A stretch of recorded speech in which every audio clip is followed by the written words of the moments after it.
Hi, it's me again with Corel Draw Tips and Tricks. Somebody sent me this Batman and wanted to make it look like this. And I played around with it. And first, I wasn't going to make a video on it. But then I thought it's pretty neat how, if you can see, this part isn't as good as this part on the 3D look. So we're just going to do it. I'm going to go to the underneath the shadow tool, the block shadow. Let me zoom in here a little bit.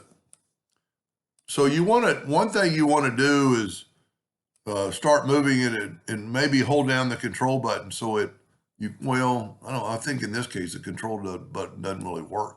But you want those 2 points to be like that. Now we're going to make the block shadow gray.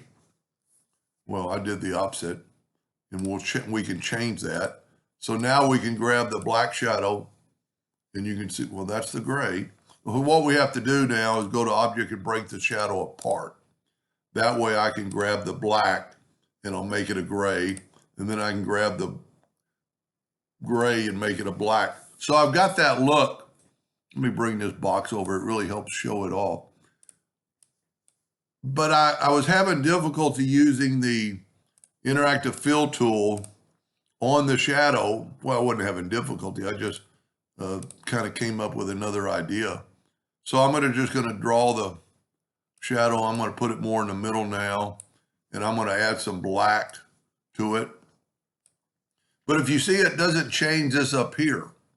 And I never had really tried this before. We'll go ahead and bring this all the way up here. Now this is too dark, so we're going to bring some gray in about right here. And you can play with this to where you get it kind of where you want it. And then up here, we can add a little black. I never had really, I've done things on both ends, but so that's too dark. So we'll slide that down and actually maybe slide this down.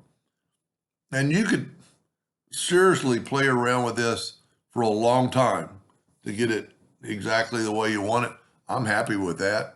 It looks pretty cool. Now you could maybe take it and left click an outline. Whoop. Right click an outline and give it a little bit of outline and even make that outline a little bit thicker. But I don't really think it needs it. Anyway, that's pretty cool. I hope it helped him a little bit. Thank you for watching.